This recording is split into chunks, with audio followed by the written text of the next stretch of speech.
আমার এখনও মনে আছে যেদিন আমাকে ঘুম থেকে ছেড়ে দেওয়া হয়, আজকে খোলামেলা বলছে এগুলো, আস্তে আস্তে সবই বলে দেবো ইনশাল্লাহ। যেদিন আমাকে ছাড়া হয়েছে ওই দিন আমাকে বলা হয়েছিল যে আমি যদি ঘুমিয়েও থাকি তবু আমাকে ঘুমের মধ্যেও মনিটর করার জন্য মানুষ থাকবে। রাস্তাঘাটে যাওয়া তো বহুত দূরের কথা, বয়ান দেওয়া তো বহুত দূরের কথা, মাহফিল করা তো বহুত দূরের কথা, দাওয়াতের কাজ করা বহুত দূরের কথা, মিম্বরে দাঁড়ানো বহুত দূরের কথা। তুমি আমাদের চোখের মধ্যে থাকবা যখন তুমি ঘুমের মধ্যে থাকবা। তো এটা আমরা তখন শিখেছি যে মানুষের প্রাইভেট লাইফ বলতে আর কিছু বাকি রাখে নাই তারা। আপনি ফোন নিয়ে যা করতেছেন এভরিথিং তারা মনিটর করতে পারে, এভরিথিং। কাকে মেসেজ করতেছেন, অনেক ভাই তখন আমার সাথে দেখা করতে আসলে আমরা ইগনোর করতাম তার ভালোর জন্যই, বিকজ সে বিপদে পড়বে আমার সাথে দেখা করতে আসলে। এবং আপনি যেটা বলবেন সে বলার জায়গাটা আপনাকে দেওয়া হয় নাই, রাখা হয় নাই, আপনি ট্রিগারের সামনে আছেন। তো আল্লাহ পাকে সন্তুষ্টির জন্য কথা শুনেছি, অনেক সহ্য করেছি, মেনে নিয়েছি, গালি মন্দও খেয়েছি। আর এটাকে সুন্দর করে নাটক সাজানো হয়েছিল যে পারিবারিক কলহের কারণে আত্মগোপনে চলে গেছে। তো পারিবারিক কলহের কারণে আত্মগোপনে আমার সাথে আরও 4 জন কীভাবে গেল, আমার গাড়িও বা কীভাবে গেল, আর বাংলাদেশের গোয়েন্দা সংস্থার হেডকোয়ার্টারে আমার লাস্ট লোকেশন কিভাবে পাওয়া যায়, ম্যাপ কীভাবে ট্রেস হয়, মিডিয়া দিয়ে মানুষকে খাওয়ানো। এই কথাটা বলতে কি এখানে আসছি যে শুধুমাত্র টেকনোলজিক্যাল নিয়ন্ত্রণ ওদের কাছে আছে এমন না, ইভেন মিডিয়া দিয়ে তারা দিন রাইট নাও। এখন আপনারা এই মিডিয়াদেরকে খুব মাথায় তুলতেছেন। এখন কয়দিন আগে তারা ফ্যাসিস্টের পক্ষে ছিল, আজকে মনে করছেন সে আপনার দলে চলে আসছে। তাদের কোনো ধর্ম থাকে না, মিডিয়ার কোনো ধর্ম থাকে না, যেদিকে ফ্লো সেদিকে তারা যাবে। তারা দিনকে রাত বানাতে পারে, রাতকে দিন বানাতে পারে। আজকে আপনাকে জঙ্গি বলতে পারে, কালকে আপনাকে ফ্রিডম ফাইটার বলতে পারে। আজকে যদি দেখে এইসব ওয়ার্ডগুলো এই সিস্টেমের এগেনস্টে যাচ্ছে, তখন আমাদেরকে তারা ট্রেস করবে, তারা উগ্র, তারা মৌলবাদী, তারা জঙ্গিবাদী কর্মকাণ্ড করতেছে না, আউযুবিল্লাহি মিন যালিক। ঠিক আছে, কিন্তু যদি দেখা যায় কালকে তারাই আবার বিজয়ী হয়ে গেছে, তখন তাদেরকে আবার তারা হাইলাইট করবে এবং তাদের পেজগুলো, নিউজ কাভারেজগুলো ভরে যাবে। অতএব মূল জায়গায় থাকেন, তাদেরকে দিয়ে কিছু যায় আসে না। ইসলামের আহলুন নিফাকদেরকে দিয়ে কিছু যায় আসে না। আমি একটা পয়েন্ট টাচ করতে গিয়ে জায়গায় এসেছি যে দেখেন আমাদের ওই উম্মার ওই গৌরবান্বিত সময়টাকে স্মরণ করেন, আমরা কোথায় ছিলাম এবং এখন কোথায় আছি। মাঝখানের এই রাস্তাটাতে ওরা আমাদেরকে কিভাবে ডমিনেট করলো, কোন কোন জায়গায় তারা আমাদেরকে মারলো। তারা কিন্তু আমাদেরকে ভাতে মারলো, অর্থনীতির মধ্যে মারলো, রাজনীতির মধ্যে মারলো, সংস্কৃতির মধ্যে মারলো, তরুণ প্রজন্মের মধ্যে মারলো। তারা আমাদেরকে কিন্তু বেপরদামি দিয়ে মারলো, পর্নোগ্রাফি দিয়ে মারলো, মিডিয়া দিয়ে মারলো, প্রযুক্তি দিয়ে মারলো। প্রযুক্তির কথাটা না বললেই না, সিস্টেম এমনভাবে তারা আপডেটেড করেছে যে একটা জায়গায় সামরিক অভিযানের প্রয়োজন নাই তাদের। এখন এআই টেকনোলজি দিয়ে তারা ঘরে বসে কিবোর্ডের ক্লিকের মধ্য দিয়ে আমাকে এখানে শ্যুট করতে পারে। এখন রাইট নাও আমরা কিছু করতে পারবো না এবং আমাদের কোনো প্রতিরক্ষা ব্যবস্থা নাই। আপনি কোথায় বসে আছেন ওইখানে আপনাকে শ্যুট করা সম্ভব। প্রযুক্তি এমন জায়গায় নিয়ে গেছে তারা। আপনি মুসলিম কান্ট্রিগুলোর অবস্থা দেখেন। আমরা বাংলার জমিনে দিন কায়েমের কথা বলছি, বাংলার জমিনের ল্যাকিংসগুলো আপনি ফাইন্ড আউট করেন। আমাদের কি আকাশ নিরাপদ, সমুদ্র কি নিরাপদ, আমাদের কি মিসাইল আছে, ক্ষেপণাস্ত্র ব্যবস্থা আছে, আকাশ প্রতিরক্ষা ব্যবস্থা আছে, আমাদের কি এরকম প্রযুক্তি আছে, আমাদের কি ইমানদার এমন মিলিটারি বাহিনী আছে কিনা। অনেক বিষয় আছে যেগুলো নিয়ে আমাদেরকে ভাবতে হবে। নাই, এটা হতাশার কোনো কারণ না। এবং আমাদের সব কিছুই লাগবে, জরুরিও না, এটাও মাথা দিচ্ছি। নাই, অনেক কিছুই নাই, এটা হতাশার কোনো ব্যাপার না। এবং অনেক কিছু যে নাই, এটা আমাদের ভীরুতারও কোনো সুযোগ এখানে রাখার দরকার নাই। ঠিক আছে, যতটা সম্ভব আমরা অর্জন করার চেষ্টা করবো ইনশাল্লাহ। কিন্তু যদি নাও হয় 100%, তবুও আমাদের ভয় পাওয়ার কোনো কারণ নাই। কারণ আমাদের সাহায্য আসবে আল্লাহর পক্ষ থেকে, আল্লাহর পক্ষ থেকে ইনশাআল্লাহ। এবং আপনারা এই আয়াতটা জানেন যে কাম মিন ফিআতিন কালিলাতিন গালাবাত ফিআতান কাসীরাতান বিইذنিল্লাহ। কত ক্ষুদ্র ক্ষুদ্র দল এই পৃথিবী থেকে চলে গেছে যারা বড় বড় দলের উপর বিজয় লাভ করেছিল আল্লাহর সাহায্য। অতএব এটা আমি বলছি যাতে আমরা একটা যুগের সাথে তাল মেলাতে পারি, অন্ততপক্ষে কিছু প্রস্তুতি আমাদের থাকা তো দরকার। ব্যাপারটা তো এমন নয় যে আমরা গেলাম, জায়নামাজে দাঁড়ালাম, দোয়া করলাম, যুদ্ধে জয়লাভ করলাম। এভাবে কিন্তু যুদ্ধ জয় হয় নাই। আপনারা বদরের যুদ্ধের ইতিহাস যদি পড়েন দেখবেন নবী সাল্লাল্লাহু আলাইহি ওয়াসাল্লাম আগের রাত্রে গিয়েছেন, বৃষ্টি হয়েছে, জায়গা দখল করা হয়েছে, আমরা কূপ দখল করেছি যাতে পানি আমাদের কাছে থাকে, সৈন্য বিন্যাস করা হয়েছে, যতটা ট্যাকটিক নেওয়ার প্রয়োজন সব আমরা নিয়েছি। তারপরে দোয়া, সুবহানাল্লাহ, দোয়া হতে হতে হতে হতে কাঁধ থেকে চাদর পড়ে যাচ্ছে। আবু বকর রাদিয়াল্লাহু আনহু এসে বলছেন যে ইয়া রাসূলুল্লাহ, যথেষ্ট হয়েছে, আপনি থামেন, আল্লাহ আপনার সাথে আছেন, আল্লাহ আপনার দোয়া ফেলবেন না ইনশাআল্লাহ।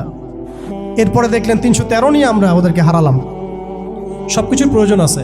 তো আমাদের অবস্থাটা এখন এমন একটা জায়গায় আছে যে ওই খিলাফা যাওয়ার পর থেকে উম্মাহ আজকে এই জায়গায় চলে আসছে। এটা একদিনে হয় নাই, 100 বছর লাগছে। এটা ভাই একদিনে হয় নাই, 100 বছর লাগছে। ওরা 100 বছর মেয়াদি প্ল্যান করেছিল, আরও বেশি প্ল্যান করেছে ওরা তো প্ল্যান করেছে পুরো প্যালেস্টাইনের এই হোলি ল্যান্ডটাই তারা দখল করবে। এটা ওদের প্ল্যান, এটা আমরা জানি। জায়নিস্ট প্ল্যান এইটা, ইরাকের ইউফ্রেটিস নদী থেকে একেবারে মিশরের নীল নদ পর্যন্ত ওরা দখল করতে চায়। ওরা শুধু গাজা চায় না, ওরা পুরো হোলি ল্যান্ডটাই চায়। এবং এই জায়গা থেকে তারা মসিহুদ দাজ্জালের শাসন কায়েম করতে চায় এবং তারা পুরো বিশ্বটাকেই ডমিনেট করতে চায়। যারা তার আনুগত্য করবে তাকে তারা খাবার দিবে, বাঁচিয়ে রাখবে, দুনিয়াবী সমৃদ্ধি দিবে। যারাই তাদের এই কুফরের প্রতিবাদ করবে তাদেরকে তারা আস্ত রাখবে না। এটা ওদের প্ল্যান, এটা ওপেন সিক্রেট, সবাই জানে। এদিকে তারা হাঁটছে, এই জন্যই তারা এই কাজগুলো করছে। এবং এই কারণে আপনি দেখবেন কোরআন মনে হচ্ছে যেন আজকেই নাজিল হলো। কোরআন থেকে যদি আপনি পড়েন মনে হবে আজকেই যেন নাজিল হলো। আল্লাহ পাক বলেছেন, ইয়া আইয়ুহাল্লাযীনা আমানু লা তাত্তাখিযুল ইয়াহুদা ওয়ান নাসারা আউলিয়া, হে মুমিনগণ, তোমরা ইহুদি এবং নাসারাদেরকে বন্ধুরূপে গ্রহণ করো না। বা'দুহুম আউলিয়াউ বা'দ, এরা একে অপরের বন্ধু। তারা আজকে মিলে মিশে সারা বিশ্বে কি করতেছে দেখেন। বা'দুহুম আউলিয়াউ বা'দ, আল্লাহ আমাদেরকে আগেই বলেছিলেন। আল্লাহ পাক আরো সতর্ক করেছেন, ওয়া মান ইয়াতাওয়াল্লাহুম মিনকুম ফাইন্নাহু মিনহুম, তোমাদের মধ্যে কেউ যদি ওদের সাথে হাত মিলাও, ওদের দিকে মুখ ফিরাও, তোমরা তাদের অন্তর্ভুক্ত। আজকে দেখেন পুরো আরবের মধ্যে কারা ওদের দিকে মুখ ফিরাইছে, পুরো বিশ্বে কারা ওদের দিকে মুখ ফিরাই নিয়েছে। প্রত্যেকটা সেকুলার রাষ্ট্রের শাসক ওদের দিকে মুখ ফিরাইছে। প্রত্যেকটা ডেমোক্রেটিক কান্ট্রির শাসক দেখেন আজকে ওদের দিকে মুখ ফিরাইছে। আপনি এইসব তন্ত্রমন্ত্রগুলোর কথা আগে যেগুলো বললাম, এগুলোর দ্বারা যারা শাসিত হচ্ছে তারা কেউই ওদের থেকে বিচ্ছিন্ন নয়, বরং তারা ওদের অংশ এবং তারা ওদের পারপাস সার্ভ করতেছে ওই অঞ্চলে। দাজ্জাল কি আসলে? সে তো একটা ব্যক্তি হবে, কিন্তু দেখেন ওর সিস্টেম কিন্তু অলরেডি ডেভেলপ করে ফেলছে। সে কি প্রত্যেকটা জায়গায় পায়ে হেঁটে হেঁটে গিয়ে শাসন করবে? আপনাদের তাই মনে হয়? সে প্রত্যেকটা জায়গায় তার এজেন্টদেরকে বসাবে, এটাই বাস্তব। ওমর রাদিয়াল্লাহু আনহু মদিনা থেকে পুরো বিশ্ব শাসন করেছেন। তিনি কি প্রত্যেকটা জায়গায় পায়ে হেঁটে হেঁটে গিয়েছেন? এটা কি পসিবল? ইসলামের প্রতিনিধি ছিল, সাহাবায়ে কেরাম বিভিন্ন জায়গায় ছিলেন তার পক্ষ থেকে। মসিহুদ দাজ্জাল অনেকটা সেম কাজ করতে পারে। দেখুন, খেয়াল করে সে তার অনুসারীদেরকে সব জায়গায় বসিয়ে দিয়েছে, সবাই তার ভাষায় কথা বলছে। বিবিসি, CNN তারা যে ভাষাগুলো চয়ন করে সেই ভাষায় আমাদের রিপোর্ট করা হয়। ওরা যে মিডিয়াগুলো, FBI, ওরা যে রিপোর্টগুলো প্রদান করে ওই রিপোর্টের আলোকে আমাদের এখানে প্রশাসনিক বাহিনী কাজ করে। তারা যেভাবে ফাংশন করে সেইভাবে কাজ করা হয়। পুরো বিশ্বটা যেন একটা সিস্টেমের মধ্যে নিয়ে আসা হয়েছে। এটাই হচ্ছে একটা দাজ্জালীয় ওয়ার্ল্ড অর্ডার। এই ওয়ার্ল্ড অর্ডারটাই তারা ফাংশন করেছিল আমাদের খেলাফতটাকে অ্যাবলিশ করার পর। এই কারণে আমাদের এইখানে প্রশ্ন উঠতেছে যে উম্মার পুনর্গঠন কেন দরকার, কিভাবে সম্ভব? আগে আমাদেরকে বুঝতে হবে যে কোন জায়গায় আমরা চলে আসছি, কোন জায়গা থেকে। এখন কি আমাদের ঈর্ষা হচ্ছে না যে আমরা কোন জায়গায় ছিলাম? এখন কি আমাদের খারাপ লাগছে না যে আমরা আসলে কোন জায়গায় ছিলাম, আজকে কোন জায়গায় আছি?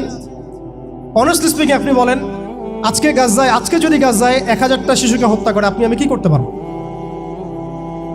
আমরা কি বুঝতে পারছি আমরা কোন জায়গায় আসছি?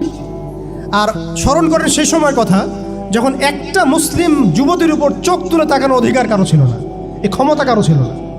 চোখ তুলে ফেলতাম একেবারে আমরা।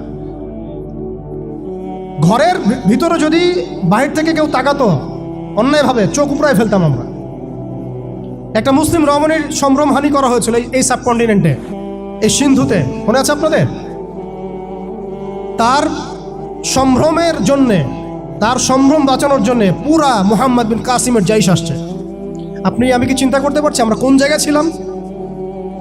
আজকে আপনি দেখলেন রেলে একটা মেয়ে যাচ্ছে ইন্ডিয়াতে, তার নিকাব খুলে ফেলা হলে কেউ কিছু করতে পারলো না। ওরা জোরে জোরে বলছে, বল বল জয় শ্রীরাম, বল, তারপর ছাড়বে না। আউযুবিল্লাহি মিন যালিক। বল জয় শ্রীরাম, তারপর ছাড়বো তোকে। বল মোদিজি কি জয়, তারপর ছাড়বো তোকে।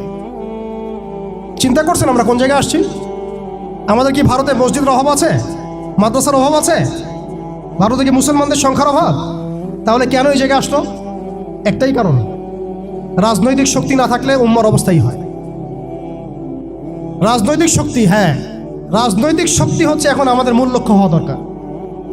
একটা অঞ্চলে ইসলামী ইমারা শরিয়া কায়েম করার জন্য 100% মানুষের 100% পরিপূর্ণ মুসলিম হওয়া শর্ত না, জি, বরং একটা অঞ্চলের মানুষের মধ্যে যদি মুসলিমে মানুষও একদম খালেস মুখলেস হয়, মুত্তাকি হয়, পরহেজগার হয়, ইমানদার হয়, একদম সিরাতের আদলের সব সুন্নাহগুলো মেনে চলে, ওই গুটি কয়েক মানুষের দ্বারা ইনশাআল্লাহ একটা বড় অঞ্চলে খেলাফত প্রতিষ্ঠা করা সম্ভব। আমি একটা এক্সাম্পল দিচ্ছি, আমি আমার আউট অফ হেডস কথা বলছি না। মদিনা রাষ্ট্র যখন কায়েম হয়েছে, আমাদের কি মনে হয় মদিনার 100% মানুষই মুসলিম হয়েছিল? কখনোই না। মদিনায় আনসার সাহাবি তারা মুসলিম ছিলেন, আওস ও খাজরাজ গোত্রের, হিজরত করে গিয়েছেন মুহাজির সাহাবিরা, এতটুকু ইসলাম, এতটুকু মুসলিম আমাদের। বাকি বহু অংশে মুনাফেক, আব্দুল্লাহ বিন উবাইর অনুসারী, আর বড় বড় 3টা গোত্র আছে ইহুদিদের, বনু কোরাইজার, বনু কাইনুকার, বনু নাজিরের, খায়বার ইহুদিরা আছে, পত্তলিকরা আছে, কিছু নাসারাও আছে আশেপাশে। তারপরেও সেখানে ইসলামী রাষ্ট্র কায়েম হয়েছে। এই শর্তটা যারা জুড়ে দিচ্ছেন এটা ঠিক হচ্ছে না, যে একদম 100% মানুষের ইসলাম না হওয়া পর্যন্ত আমাদের এখানে ইসলামী শরিয়া কায়েম করা যাবে না, এই কনসেপ্ট ঠিক না। বরং আপনি দেখেন, একটু খেয়াল করে দেখেন, একটা এক্সাম্পল দিই, জুলাই অভ্যুত্থান, ঠিক আছে, এই সময় মাঠে ময়দানে ছিল সব মিলায় ধরেন 20% মানুষ এই বাংলাদেশের, বাকি 80% মানুষ ঘরেই ছিল, আজও ঘরে আছে, শরিয়া কায়েম হলেও ঘরেই থাকবে। আপনি খেয়াল করে দেখেন, তাদের কিছু যায় আসে নাই, তারা যেভাবে ছিল সেভাবে আছে। আগে ছিল একটা শাসন, তাদের কাছে মনে হচ্ছে এখন আরেকটা শাসন আসবে। তাদের চিন্তায় তো এতটুকু, চিন্তার লিমিটেশন এতটুকুই, একজন গেছে আরেকজন আসবে, এক তাগুত গেছে আর এক তাগুত আসবে, মদের বোতল চেঞ্জ হবে, মদ সেম থাকবে, ওদের চিন্তাটা এমনই। তো এত মানে আমাদের কঠোর চিন্তার প্রয়োজন নাই যে 100% মানুষ মুসলমান পরিপূর্ণ না হওয়া পর্যন্ত শরিয়া কায়েম হবে না। আমি এই পয়েন্টটাতে একটু সময় নিয়ে নিলাম। দেখেন ভারতের অবস্থাটা আমাদেরকে খুব পীড়া দিচ্ছে। ভারতের অবস্থা আমাদেরকে অনেক পীড়া দিচ্ছে না? এটা দেওয়ার পরেও কিন্তু আপনি আমি কিছু করতে পারছি না। এটা যদি আল্লাহ না করুক যদি এটা বাংলাদেশে হয়, আল্লাহ না করুক এটা যদি বাংলাদেশে হয়, তখন আপনার ফতোয়া কি হবে, আমাদের ফতোয়া কি হবে, এটা আমাদের এখন স্পষ্ট করা উচিত। এবং যেটার আশঙ্কা আমরা করি সেটার প্রিপারেশন কেন আমরা নিব না? যেটার আশঙ্কা আমরা করি বা যেটা আমরা বুঝতে পারছি এটা হতেই পারে, অসম্ভব কিছু না, তাহলে তার প্রিপারেশন আমরা কেন রাখবো না? এটা আমার প্রশ্ন আর কি। ভারতের মুসলিমরা কি কখনো ভেবেছিল আজকে থেকে 10 বছর আগে এমনটা হবে? ওয়াকফ বিলের মাধ্যমে আমাদের সব সম্পত্তি তারা গ্রাস করে ফেলবে, কেউ কি ভাবছে? আচ্ছা আমাকে একটা প্রশ্নের উত্তর দেন, আগামীকাল যদি দারুল উলুম দেওবন্দ তারা দখল করে ফেলে, বলেন, আগামীকাল যদি তারা বলে দারুল উলুম দেওবন্দ আমাদের, এখান থেকে বের হও সবাই, কি করবেন আপনারা? না আমরা কি করব? ফতোয়া কি আসবে? কোনো স্ট্রং ফতোয়া আসবে কিনা? সেটাকে প্রতিহত করার জন্য আমাদের জীবন দেওয়ার প্রশ্ন আসবে কিনা? এটাই তো কথা। যদি হ্যাঁ হয়, তাহলে আজকে আমরা ভারতের মুসলমানদেরকে মৃত্যুর হাতে ছেড়ে দিচ্ছি কিভাবে? আর যদি না হয় তাহলে তো কিছু বলার নাই। মানে আমাদের সামনে রাস্তা তো দুইটা, হয় তাদের সামনে, আমাদের বলতে আমি তাদেরকে আমাদের অন্তর্ভুক্ত করে বোঝাচ্ছি, তাদের সামনে রাস্তা দুইটা, হয় এখন তাদের মার খেয়ে মরবে জিল্লতির সাথে, থুতু চাটাচ্ছে তারা রাস্তায়, আমাদের মুসলিম ভাইদেরকে তারা থুতু চাটাচ্ছে রাস্তায়, মেয়েদেরকে নগ্ন করতেছে, বাড়িঘর জ্বালাই দিচ্ছে, মসজিদ ভেঙে দিচ্ছে, মাদ্রাসা দখল করতেছে, গরুর গোশত নিয়ে গেলে পিটায় মেরে ফেলতেছে, বাবার সামনে মেয়েকে ধর্ষণ করতেছে। সবচেয়ে বড় কথা, আমাদের নিরপরাধ ভাইদেরকে তারা একটা ইস্যু ক্রিয়েট করে হত্যা করতেছে। এটা একটা জেনোসাইড, গাজার মতোই একটা অবস্থা তারা সৃষ্টি করছে ভারতে, কাশ্মীরে। এখন কথা হচ্ছে তাদের সামনে অপশন কয়টা?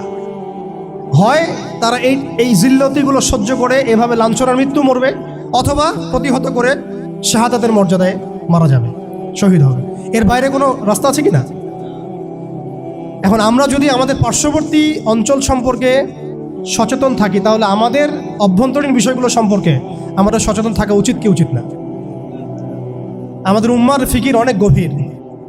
এই জন্য আমি বলেছিলাম শুরুতে অনেক কথা আছে। আসেন একটু শেষ করি, অনেক লম্বা হয়ে যাবে আপনাদের। প্রিয় ভাইরা, অবস্থাটা শুধুমাত্র আধ্যাত্মিক না, মানে ক্রাইসিসটা একটু বুঝেন, ক্রাইসিসটা শুধুমাত্র ইমানের ক্রাইসিস না, ক্রাইসিসটা শুধুমাত্র আমাদের সংখ্যার না, মানে আমাদের মসজিদের মাদ্রাসার না, আমাদের শুধু মিডিয়া নিয়ে সমস্যা না, শুধু প্রযুক্তি নিয়ে সমস্যা না, আমাদের ইন টোটাল ব্যক্তি জীবন থেকে নিয়ে পলিটিক্যাল সিস্টেম পর্যন্ত প্রত্যেকটা ডিপার্টমেন্টেই আমাদের উন্মাগত সমস্যা। তার মধ্যে সবচেয়ে বড় জায়গাটাই হচ্ছে আমরা আমাদের ওই রাজনৈতিক সে ক্ষমতা ওইটা হারাই ফেলছি। আল্লাহ পাক আমাদের সবাইকে উম্মার সেই হারানো জায়গায় ফিরে যাওয়ার তৌফিক দান করে।